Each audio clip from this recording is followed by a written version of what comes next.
All right, folks. You'll have to apologize. I have people gardening outside my house, my neighbor's house, so it's a little noisy over here. But I do have a Mochi cat. Hey, baby Mochi. So, everything's okay. All right. So, Mochi's the sweetest cat in the world. No, he's not mad. He's very sweet. He's a good boy. Okay. So, we are going to get going with what we need to talk about today. So, without further ado, let's go ahead and I'm going to close that and close this and close this. All right. Let's see here. Let's undo that. Okay. Let's go to this. Here we go. So what we need to discuss for this morning is just to kind of tune you back into what's going on here, and that is that we are making our way towards the end of the semester here. We really only have a few weeks left. Number of you sent me emails over the break that I have not, or messages on Canvas that I've not yet gotten around to. I really just took the break to unplug for a while, which was nice. And so I haven't got to that, but I will get to it this week. Probably not today because I'm busy with other things, but by the end of the week, surely it will get resolved. So just be patient. If you sent me a message, I will get around to it.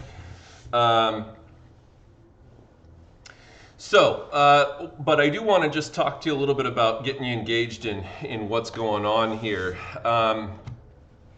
So we are leading up to the French Revolution, but we're not quite there yet. We need to talk about some changes that happened in the 18th century, the 1700s, namely the agricultural revolution, and that's really what our class is going to be focused on today. And I will give you some time at the end to get started on the reading guide assignment for you for chapter 18. So, if we're thinking about the class in terms of each unit being somewhat more focused on a certain Persia category, right?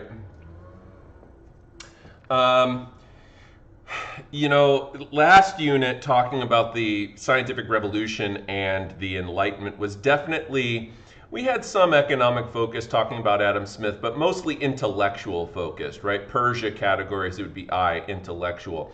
And we've had other ones that focus more on political, like absolutism and stuff. This one's more of social economic.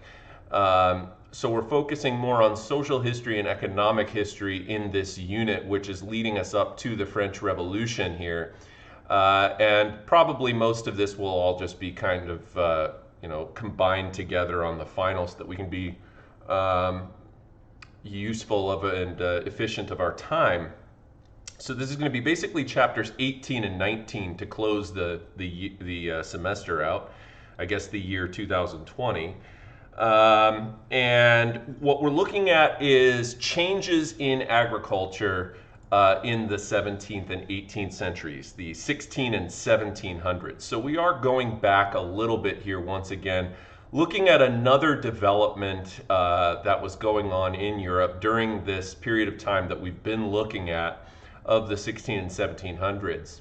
The state of agriculture, let's start with like before, so that you understand that if the agricultural revolution, a revolution is a significant change.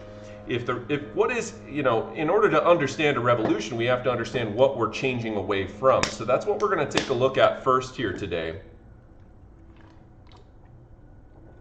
which is what was Europe like prior to the agricultural revolution. Now, when we talk about the agricultural revolution, I have to be honest with you, there's actually two different two different agricultural revolutions. One of them happens about 12,000 years ago, in about maybe 10,000 years ago, about 8,000 BC.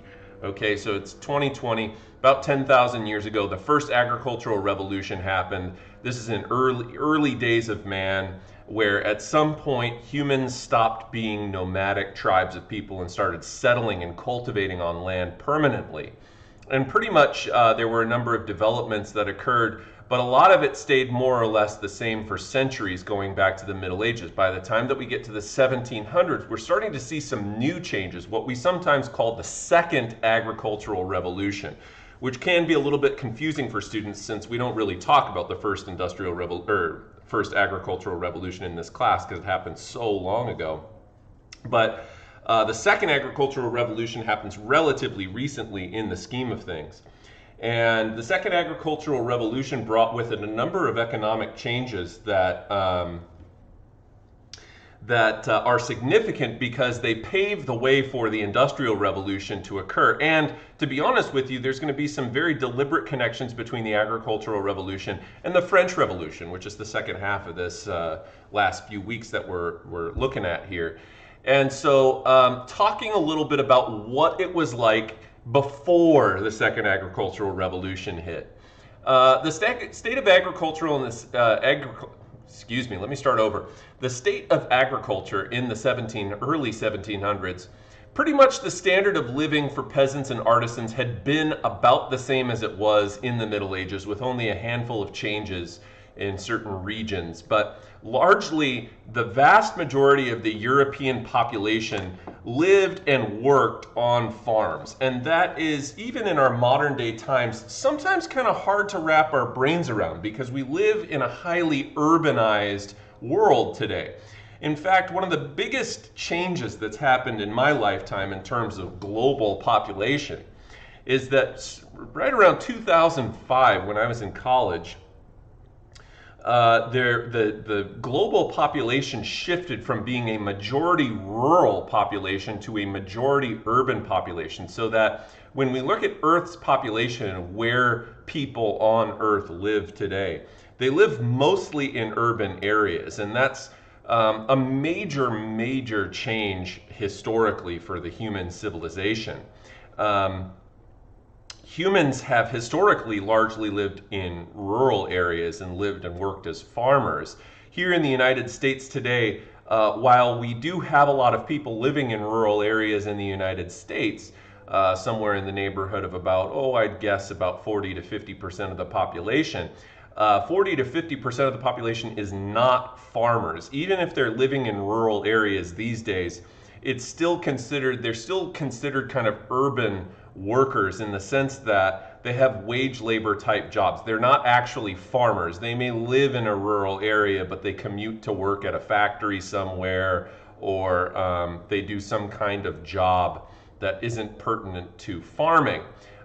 Really, I'd guess today the population of people who are farmers is probably somewhere in the area of about 2 to 3% of the American population works as an actual farmer.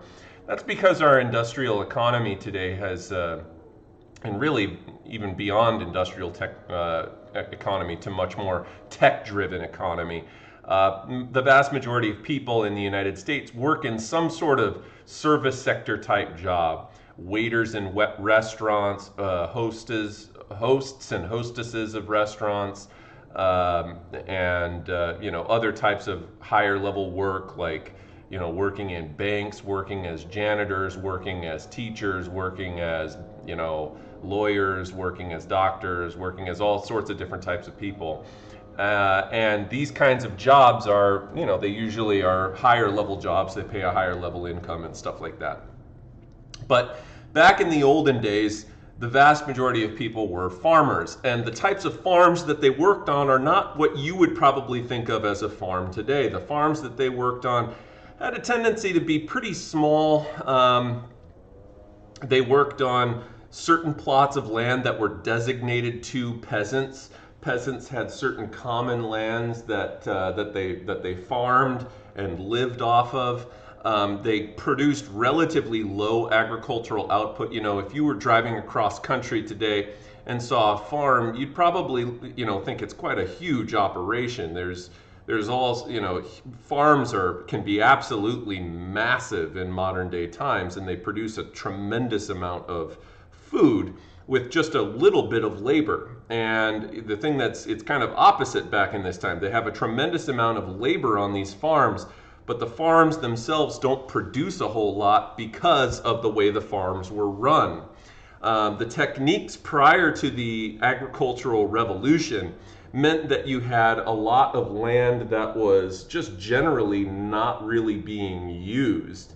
And so they used this thing called the open field system. And the open field system meant that a lot of the land, up to half or even sometimes more of the land, was just sitting there. It wasn't being used. Why would they do that? Why would you have a huge farm and have half of your lands not even cultivating anything on it?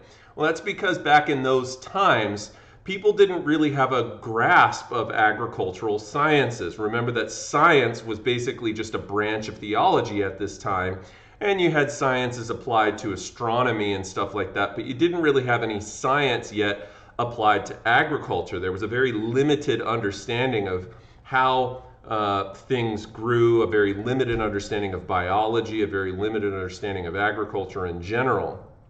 And so what happened was, if you were trying to plant on the same plot of land over and over and over again, year in, year out, that plot of land would become very depleted in terms of its nutrients. And so what they would have to do is lay the land fallow. And what that means is basically just keep the land uncultivated and wait for the soil over the course of maybe a half a dozen to a dozen years, which is a long time to just leave land and not cultivate it, so that the soil could regenerate enough nutrients to be able to sustain a crop being grown on it.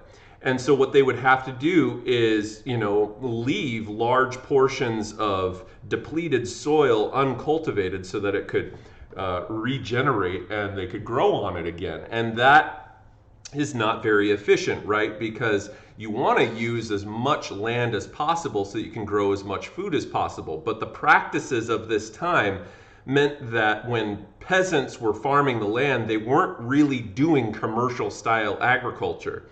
They were doing subsistence style agriculture. And what that means is that they were only using the land to the extent that they were growing enough on the land to keep them alive through the winter. They lived very seasonally. Remember, in addition to not having many sciences applied to agriculture, they didn't have sciences for food preservation and other stuff like that. It's not like they had giant refrigeration systems or freezers or anything like that, where they'd be able to keep food, preserved for a very long time, outside of doing limited things like canning and other stuff like that when we get to the Industrial Revolution in particular. But generally speaking, it was difficult to preserve food, and so you didn't want to grow a whole bunch of food because it would have all gone to waste. And they really couldn't grow a whole lot of food because the land was so inefficiently used that the only amount of food that they could grow was basically just barely enough to keep them alive through the winter. Science was essentially a branch, I already said that. People were also at this time very susceptible to malnourishment because the kinds of food that they were growing through the Middle Ages and into the start of the agricultural revolution meant that the diets were pretty limited. Also, if your crop dies, this could create a famine. And crop deaths were relatively common, which meant that you could have a failed harvest once or twice a decade, once or twice every 10 years. And if the cold weather killed your crops, it could mean that you were going in for some pretty hard times in the winter. This open field system meant that common lands were open and strips of land for agriculture were really not divided by fences or hedges at the time. The land was more or less kind of parsed out into segments where You could farm on the land. Some of the land, other of the land would be laid fallow. Others of the land would be used for hunting and other things like that. And so the open field system is generally farmed as a community, but the exhaustion of the soil was a very common problem. So they had to lay that land fallow on any given year for the soil to recover. And sometimes it could take many, many years of laying the land fallow. And you can see here kind of how the open field system worked. Many of these lands at any given time would be uncultivated, and the lands would be generally divided up by things like natural barriers, like this meadow over here, this stream. They would say, oh, the land cuts off there, that's where the land property cuts off, and then on the other side there would be somebody else's land or whatever. Villages often would maintain open meadows also for hay and natural pasture for animals to graze. Peasants were often taxed very heavily throughout Europe, and the peasants in Eastern Europe were usually worse off because serfdom had not died out in Eastern Europe to the level that it had in Western Europe by the time that we get to the 1700s. Now, because those peasants were taxed so heavily, it meant that the peasants were a very vital part of the state economy, because in order for the state to function,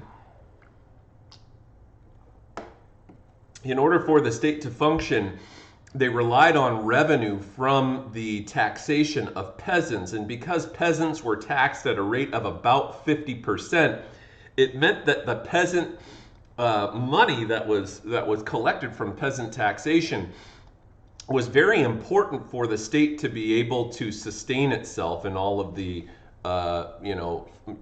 money that the state spent on things like military and various other things, trade, you name it. But the peasants also, because they were so important, particularly in France, and that's really what I want to draw a connection to, is particularly in France, where your peasant population was very heavily pressured by way of taxation. It also meant that the peasant population in France in particular was a little bit more insulated, meaning that precisely because the peasant population was so brutally taxed, it also meant that the peasant population was vitally necessary for the state to protect so that it could continue to tax them and collect revenue. Particularly because during the age of absolutism, kind of as the beginning of this agricultural revolution is starting to get underway, the peasant population of France felt even more pressure during the age of absolutism as Louis XIV, the Sun King of France, began to allow for nobles to purchase positions of nobles of the robe. And it was very advantageous to become a noble in France because it meant that you did not pay taxes. Since you did not pay taxes, and I don't mean just you, but your whole family generationally as the years waned on, it was a huge economic advantage to become a noble in France. However, keep in mind that the noble populations in France saw their power decrease as a result of the age of absolutism. As the king's power grew, regional nobles' power decreased. And this meant that the nobles were more obliged to the king and had to go and live at Versailles and other things like that.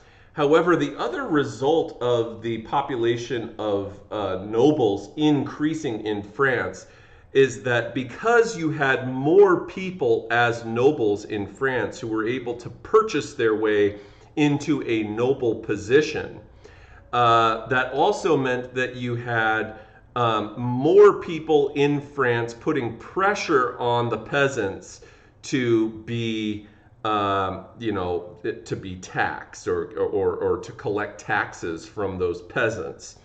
So the kind of the social structure in France was a precarious one, because you had this growing noble population that, comparative to a place like England, where England's noble population was extremely selective.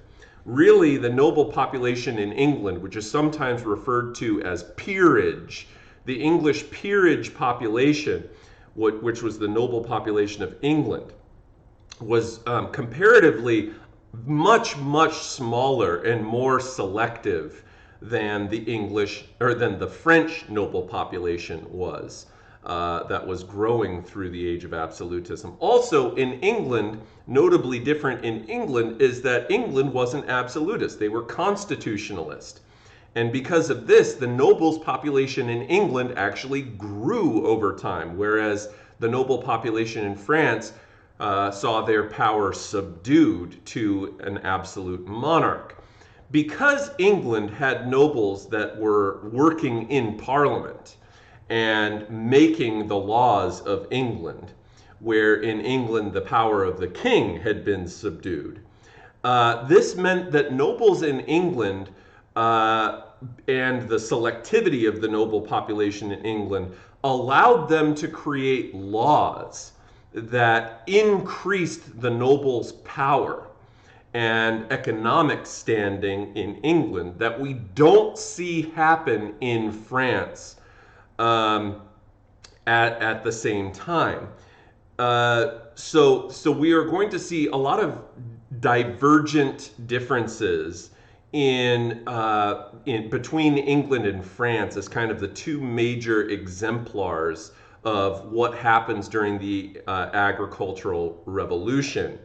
And one of the major notable differences between England and France is one of the reasons that the agricultural revolution takes off more in England than it does in France has a lot to do with these comparative issues between nobles and peasants. So in England, where the nobles saw their power increasing, and they were able to make laws in Parliament to further increase their power, the nobles in France saw their power diminishing, and because of this put more pressure on the peasants to pay their taxes. And in France, one of the practices that had been long observed by the French was that when you became a noble, you were not able to practice commercial style agriculture. You had to give up your ability to make a ton of money off of your noble lands and instead keep those lands devoted to having peasants on those lands, working those lands, and taxing those peasants. That's in France.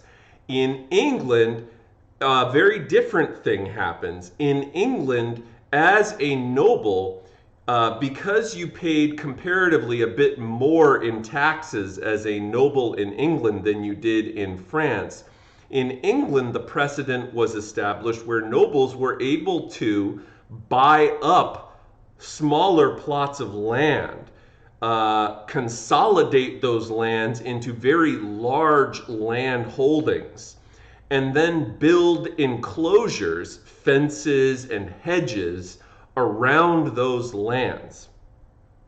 And as the English began to enclose their lands, they did this for two different reasons. Number one, they're trying to make more money from their land by doing kind of a twofold process. Number one, they enclose the land because they are trying to actually remove peasants from the land. Now, why would the English, in a time where peasants are taxed so heavily, remove peasants from the land? Well, the agricultural revolution resulted in the land being much more efficient.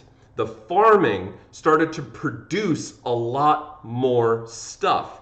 And in particular, for whatever reason, in England, England had developed itself, a name for itself, across Europe as being really the provider of the most luxurious, softest, most comfortable wool in all of Europe.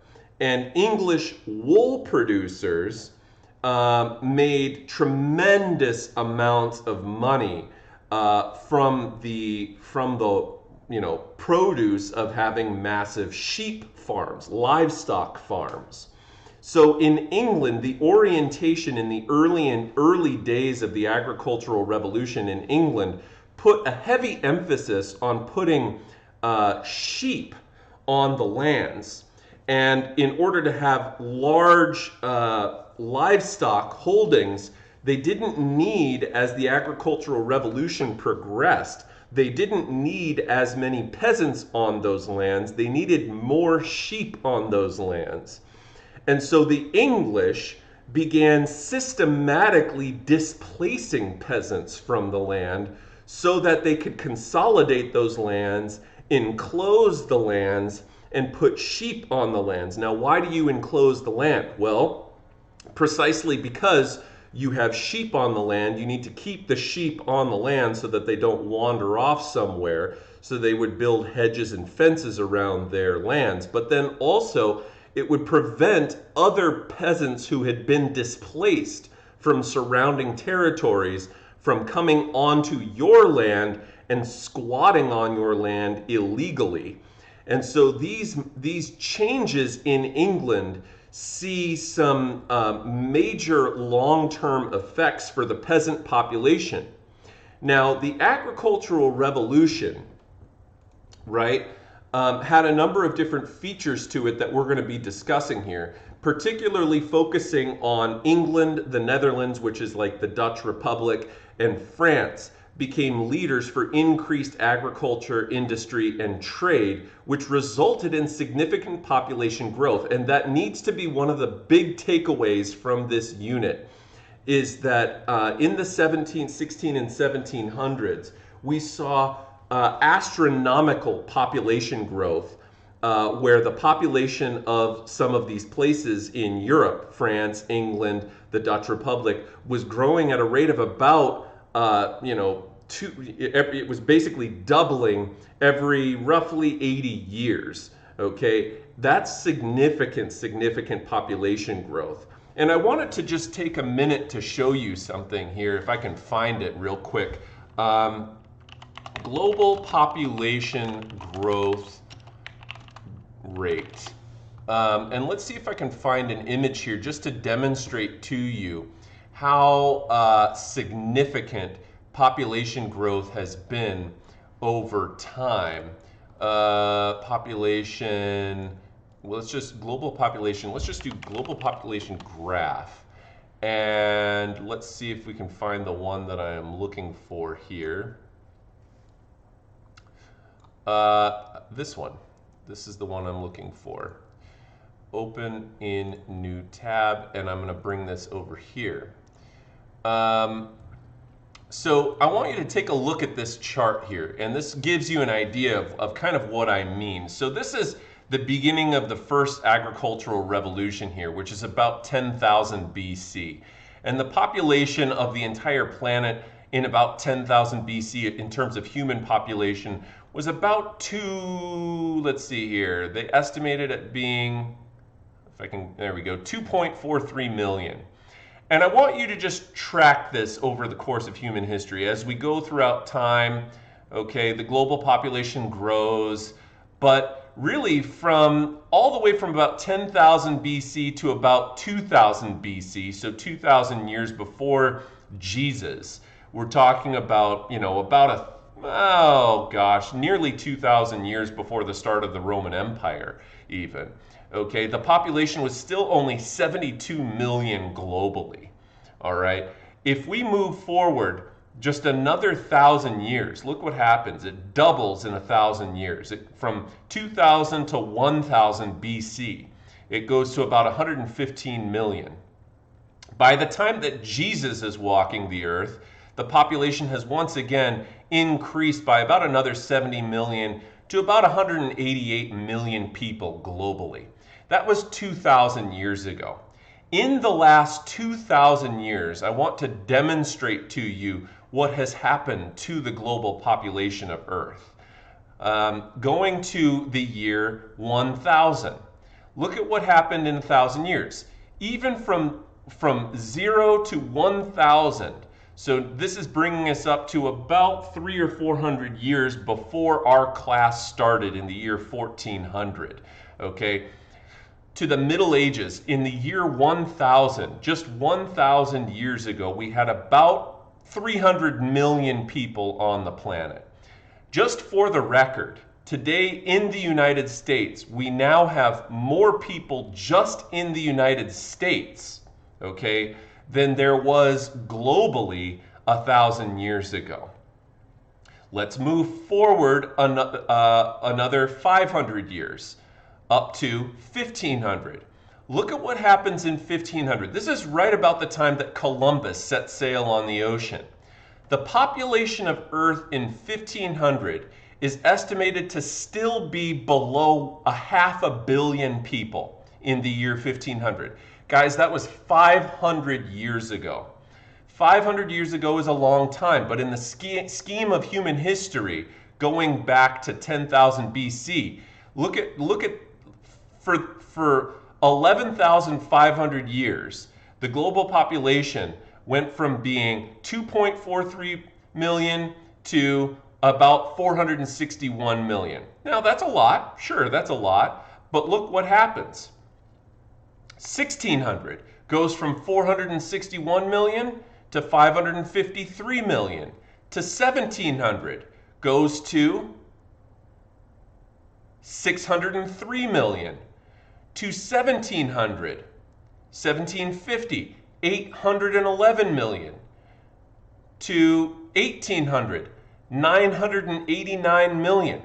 So we go from 1500, which is about 461 million, to 1800, where in just 300 years the population has doubled, okay? In that 300 years, from 1500 to 1800, inside of 300 years, the global population doubles.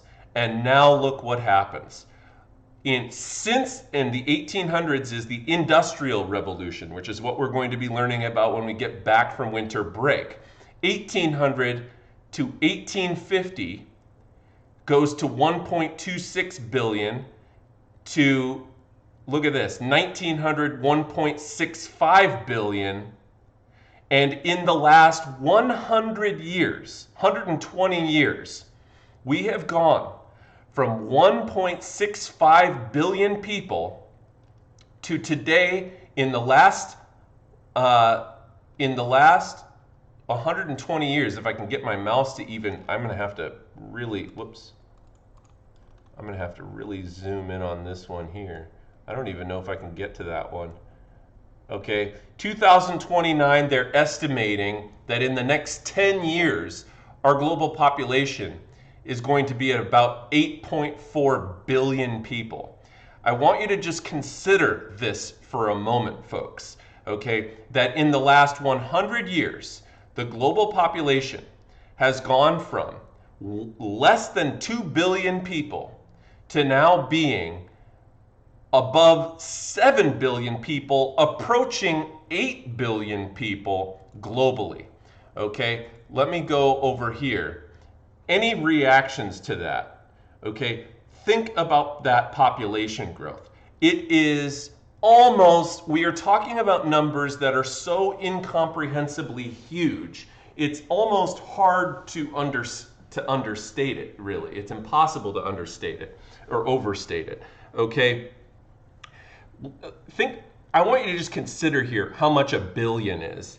Hypothetically, all right, if you could count to 1 billion, all right, you know, one number a second. So if you went 1, 2, 3, 4, and counted up to 1 billion without taking any breaks, and this is keeping in mind that by the time that you get to 284,500 284,512,682, okay, that already took me more than 1 second to say that number. But just hypothetically, if you could count to 1 billion without taking any breaks, just 1 billion, it would take you 37 years nearly, okay? Between 36 and 37 years of counting straight, okay?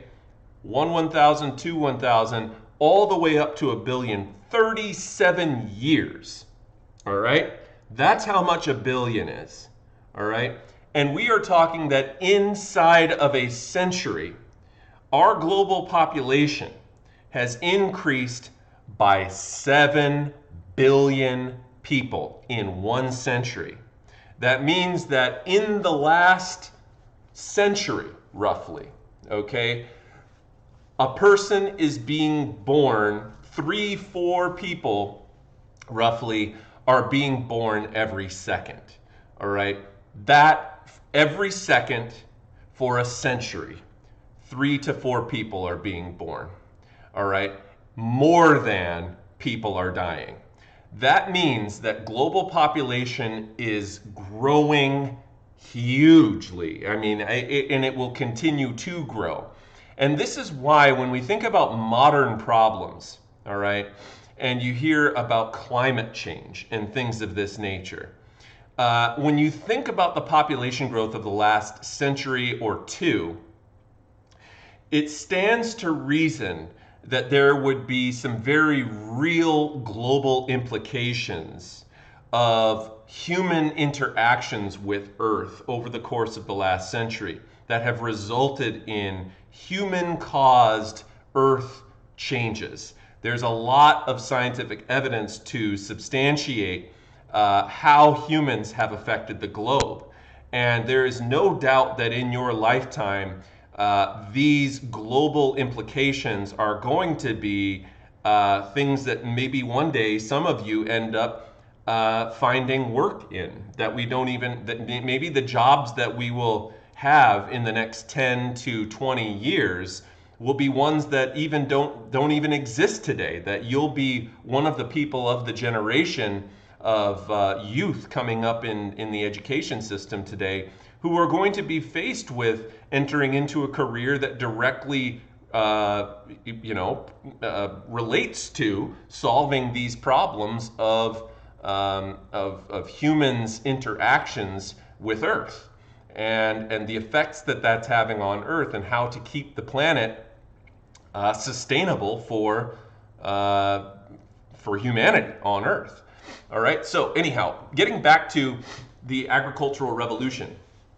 The main outcomes of the agricultural revolution is that you had increased food production, which means that death rates are going to drop because people's diets are now going to be more varied. They have a more nutritious diet, and there's more plentiful food available. And so the population is going to grow as a result of that and has continued to grow as a result of that. New methods of cultivation. Crops started to be grown on reclaimed wastelands and uncultivated common lands. Particularly, we're going to learn that the Dutch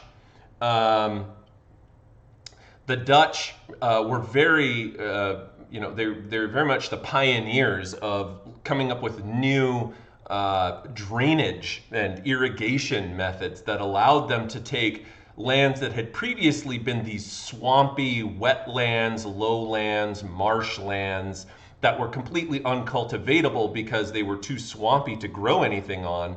And they begin to drain these fields out and use these lands for new farming. And the English end up taking a lot of these ideas and incorporating them in the marshy areas of England as well. Also, they start engaging in selective breeding of livestock, and what this results in is much larger animals being bred. Now, of course, humans have been domesticating animals for thousands of years, going back to wolves, and all dogs, I'm sure you've heard, are descendants of one form or another of a common ancestor in wolves. However, they start to further apply selective breeding to livestock on their farms. And so they take the biggest, fattest sheep and they breed them with the other biggest, fattest sheep. And you have big, fat baby sheep. And you know what they say about sheep? Fat sheep is a happy sheep. And so, you know, fat sheep, what can you say? And in case you wanted to see here kind of what we're talking about with why sheep are so important, okay, as these lands, we're talking about the agricultural revolution here. Let me widen my canvas a little bit here. Let's take and make a plot of land here. All right, here's our land. And we'll just divide this up in a whole bunch of different ways, and this isn't going to look very pretty, but whatever. We'll just start dividing the land up. Here's our land. Whoops. We'll just do this really quickly here. And okay, so there's our land, and increasingly, if you're a noble, you're going to be you know, let's say that this is your land right here, all right, and you want to remove peasants from that land, so you're going to kick peasants off. So here's our peasant who's being kicked off the land right here. Going to make a little stick figure peasant. All right, and we'll make some arms for him. And some legs for him. Okay, there we go.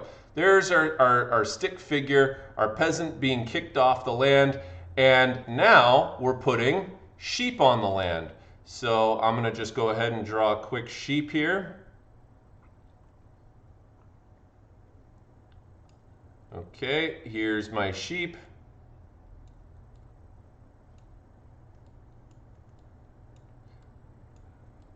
Okay. And the reason that they wanted sheep on the land is because, and forgive my art skills, because that's the best sheep that you're going to get today. There's your sheep on the land. And the reason that they wanted sheep on the land, again, is because of the wool. And so you're increasingly kicking these peasants off this land. And with the enclosure movement, let's say that this noble buys up this land over here. Okay, that is one happy sheep. You're absolutely right, Teddy. That's a happy sheep, and a fat sheep is a happy sheep. Okay, and let's say that this peasant gets kicked off the land once again. So we're going to make an arrow here that, you know, puts this peasant over onto these lands over here. He gets kicked off again. He goes over there. That's the best arrow that I can do because I can't really make it diagonal. And then once again, more sheep get put onto the land. Here's another sheep for you. A red sheep this time it appears. Okay, happy sheep. Whoa, that one's looking pretty awful. Let's see here. I'm much better at drawing sheep on the whiteboard. There's the eye. There's that. More sheep over here. And boom, more sheep on the land.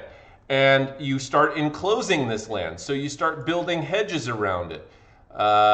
Let's see if we can use here brushes.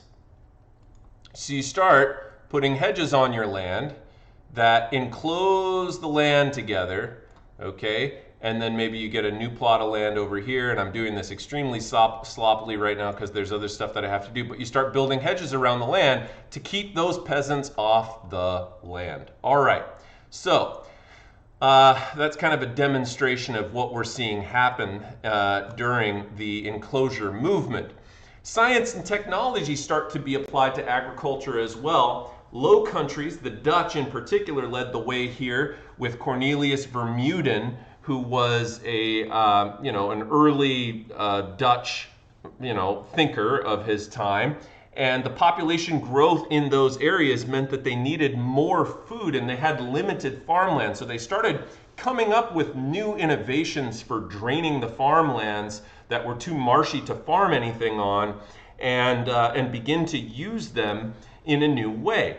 The Dutch had started doing things like enclosing fields and rotating their crops. And the reason that rotating crops is so important, unlike the open field system, where you'd have entire chunks of land that were just not cultivated.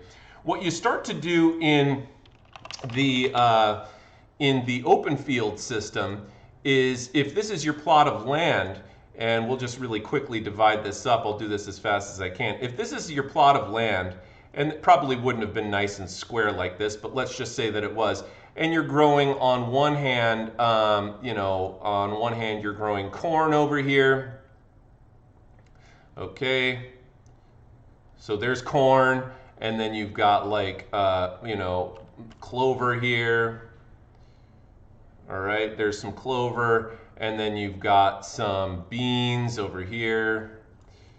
All right, beans, and then let's say you've got turnips over here. All right, and what you start to do is you rotate these crops, you rotate these crops with one another, and you're using now 100% of your land, but over time, instead of growing the same crop on the same plot of land over and over again, what you do is you start to rotate these crops. And so what happens is the corn will replenish what the clover took out, the clover will replenish what the beans took out, the beans will replenish what the turnips took out, and the turnips will replenish what the corn took out. And I'm not sure that that's exactly how it works, but I do know that turnips and clover in particular were used to replenish nitrites, I believe, or nitrates, I can't ever remember which one it is, in the soil, that other crops like grains like oats and barley and wheat and other things took out of the soil.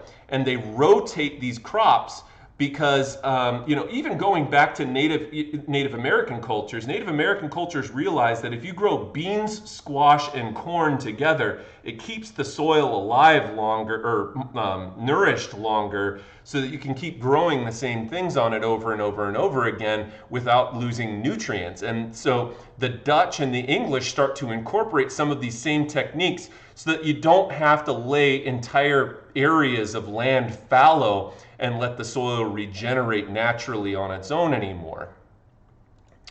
Okay, so drainage. Much of Holland, which is just the largest province of the Dutch Republic, had been marshlands or undersea waters, and the Dutch became the world leaders in reclaiming wetlands using drainage techniques, thanks to one of these engineers, Cornelius Vermuyden.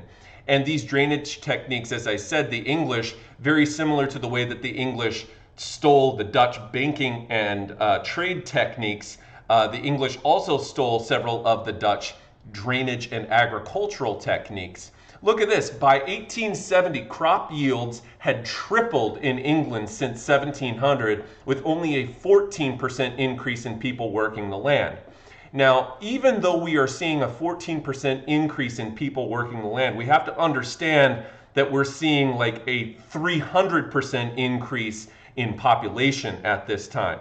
So comparatively, fewer and fewer and fewer segments of the population are actually working as farmers in England.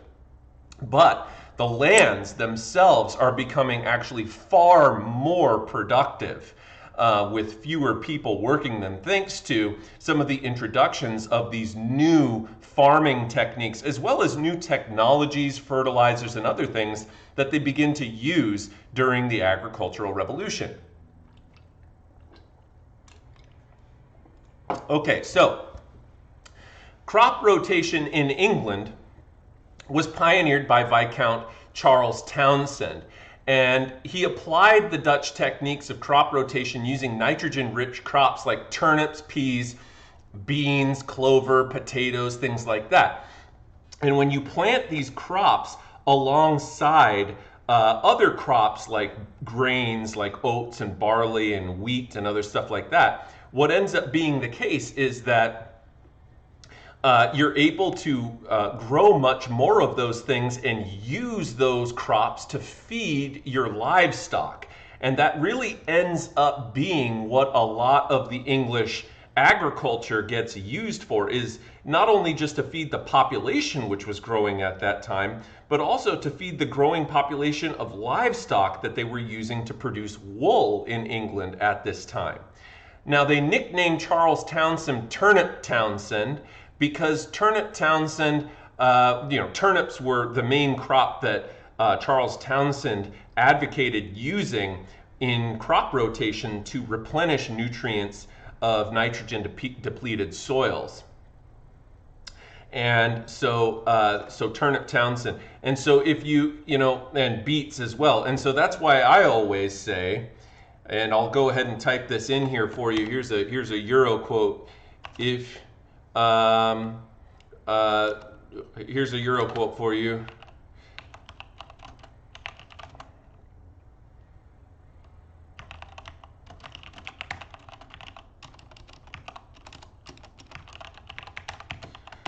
Turn up that soil and drop some beets. Because beets were another thing that they used. So turn up that soil and drop some beets. Get it? Because you're turning up the nutrients in the soil and making it more productive. And beets and turnips were used for that, right? So yeah. Anyhow, so. Yeah, that's you guys can use that one, and that's a great way of remembering the agricultural revolution crops that allowed them to do crop rotation. Okay, so enriched soil provided food for livestock. They also start using manure from the animals because remember the livestock themselves produce waste, and that waste makes the soil more fertile. So this also the other side of this is that in the olden days. In the open field system days back in the medieval era, pre-agricultural revolution, they used to have to do a massive slaughter of livestock because you couldn't keep your livestock alive all winter. You had only barely grown enough to keep yourselves alive, much less the animals. So they would kill off most of the animals with the exception of maybe a few of them that they would use to then reproduce in the new season, kill off a bunch of them, butcher them, salt the meat, use the meat over the winter time to survive, and then, produce more animals the next year. Now, because they're producing so much more food, they're able to keep their livestock alive and produce stuff over the winter time as well. So we're seeing farming become far more efficient. Also, as I mentioned, some of the tools that they used were very important as well. Jethro Tull is a great example of how empiricism of the scientific revolution was applied to agriculture because Jethro Tull, as an early inventor during the scientific revolution days, began experimenting with different contraptions that would make farms more productive. And what he developed was something known as the seed drill. And it's not really a drill the way that we think of a drill in modern times, but it allowed for the sowing of crops in a straight row rather than scattering it by hand, as would have been done in the open field system where people would have just been walking across the land with a fertilizer bag, kind of throwing seed all over the place. And they were using horses for plowing rather than slower oxen as well. So here's kind of what the seed drill looks like, and if I can just explain this contraption to you, it looks more complex than it really is. So you've got this thing, you can hook it up to a horse or oxen if you're still using cows, and it could be pulled, or you could just push it yourself if you had enough strength. And what it would do, it would rake these divots in the soil in lines because you're pushing this forward. So it's going to create these lines, these divots in the soil. And then it's got these hoppers on the top of it here. And so as you rake the lines and you push this thing over it, it drops seed into the divots that had been raked because it's all lined up. And then you have a little device on the back that kind of pulls soil or tamps down soil over the seed so that it has a better chance of germinating in the soil instead of just blowing away. So the seed drill makes it so that crop yields increase significantly. And here you can see a more advanced design of the seed drill here. And again, it's creating in a nice evenly spaced rows where it would again be easier to collect as well because now you just walk up and down your field rather than having it scattered all over the place and having to pick it up. Just based on which seeds happen to take in the soil. Robert Bakewell is the guy that was best known for pioneering the selective breeding of livestock. So you have sheep, cows, horses, etc., that are now being selectively bred based on certain traits, particularly size, to produce larger animals, because the bigger sheep you produce, the more wool they produce, and you want to have more meat, wool, milk, leather, soap, animal, produce from these animals. And animals were very, very important to the agricultural revolution in England, because it's going to, the production of wool and animal products are going to pave the way for England to industrialize down the way, because they're using that wool to produce fabric. And the number one thing that starts to be produced during the Industrial Revolution is textiles, fabric. So all of it kind of connects together in one way or another. Likewise, the Columbian exchanges effects found their way into the agricultural revolution as well, because remember, one of the reasons that people's diets are improving and the population of these European countries is increasing so much is because they have more foods to be able to grow that they brought over from the New World. Things like tomatoes in Italy, things like potatoes in Ireland and England, beans, and so on and so forth. So these new foods from the New World had become increasingly available by the time that we get to the 16 and 1700s. And in particular, potatoes and corn became staple crops in England and other places across Europe. The enclosure movement first began in England in the 1500s, but extends all the way into really the 1800s. Landowners were seeking to increase their profits from wool production. Remember, in France, if you were a noble, you couldn't do this, but in England you could. If you wanted to do commercial style agriculture in France, you had to do something called derogate your title, derogation.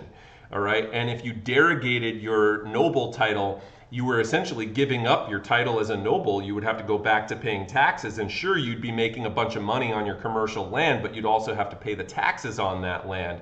And it was much nicer as a noble in France to not have to pay taxes at all. So the benefits of keeping your noble title outweighed the benefits that you would have gotten from giving it up so that you could practice commercial style agriculture. But in England, as a noble, you could still practice commercial style agriculture precisely because nobles in England were the ones making the laws.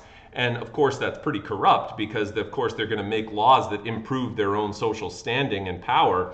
And so the nobles in England are making all of these laws that allow them to basically go buy up lands, consolidate their lands, build enclosures around their lands, and kick peasants off of those lands, because England was not as heavily reliant on peasant taxation as France was. But this process of enclosing lands intensified in the 1700s, the 18th century.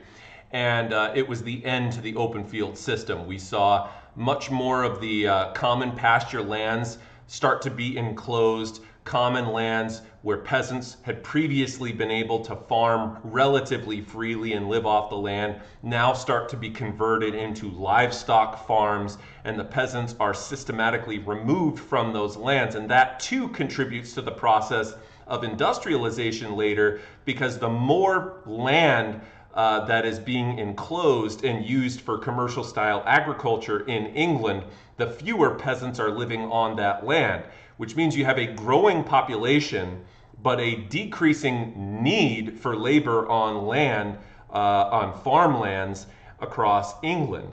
And so what happens to those peasants? They get pushed off their lands and they end up moving into urban areas to seek out wage labor style work. Not because they want to. English peasants didn't want to give up their farming. They didn't want to give up their way of life. But for many of them, they had no other choice. They were too poor to try to purchase their own plot of land or find work on increasingly more efficient and technologically advanced farms. So what did they have to do? They got to survive somehow. You got to work to live. And so they moved to urban areas and began seeking out work in cities. And that process is known as urbanization, and that too is very important to the Industrial Revolution coming up here in the first start of second semester. So all of this stuff is very much interconnected, but you can see why it's very important to understand why some of these social changes took place during the 1700s and why so many changes were promulgated as a result of the agricultural revolution and a major change in the kind of farming practices that we see, particularly though in England.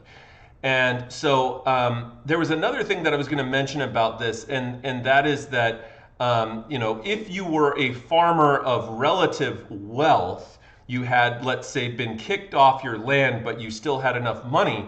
If you had enough money, there was still a huge influx of migrants from England and Ireland by the time that we get to the 1830s, coming over to America so that they didn't have to move into cities.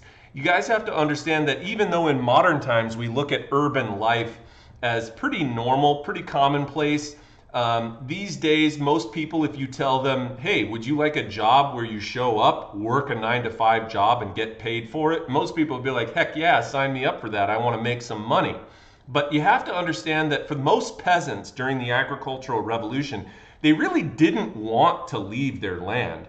They wanted to continue practicing the same things that their ancestors had for years. It was what they knew. Peasants aren't really big on change anyway. They tend to be more conservative. And so if you had the ability or the means to be able to continue to be a farmer, you would have migrated somewhere else where there would have been opportunities for you to become an independent yeoman farmer, namely the United States of America after the American Revolution happens in 1776. And a lot of English peasants being pushed off their lands rather than going and seeking out work in urban areas, which was the last thing that they wanted to do. They went and sought out new opportunities to live off the land in America or in other places, Australia, Central America, Canada sometimes, and places like that, even the Caribbean. All right, and so these kinds of practices also elicit a lot of global migration if the people had the means to be able to afford migrating somewhere else. But most migration that took place was relatively local. They stayed around where they lived. For example, if you were living in England and you were pushed off your land as a peasant, you would migrate to the closest area that you could find to be able to work, to live. But most peasants really had absolutely no interest in performing wage labor in a city because wage labor was notoriously difficult. It was really, really hard work, miserable work, and people didn't want to do that. Peasants weren't out on the fields all day long the way that Atlantic slave trade slaves were. The slave trade, had resulted in terrible conditions for African descent, slaves who had been forced migrated over from Africa to work on plantations in the New World. That's not the kind of labor that most peasants are performing in Europe at this time. Remember, most European peasants are still doing mostly subsistence style agriculture throughout the 15, 16, 1700s. They're not working on these massive plantations doing back-breaking work in sugarcane fields or something like that. They're doing kind of your day-to-day jobs, milking the cows, churning the butter, and then most of the time they're pretty much otherwise just hanging out. It's not that bad of a life. It's relatively simple living, even though it is hard work comparative to what a lot of people grow up with today. Nonetheless, the point being that the last thing that these peasants wanted to do was go and work 12 hours a day, 6 days a week in a factory somewhere or in an urban workshop somewhere, because that was really a lot more work than they were used to doing.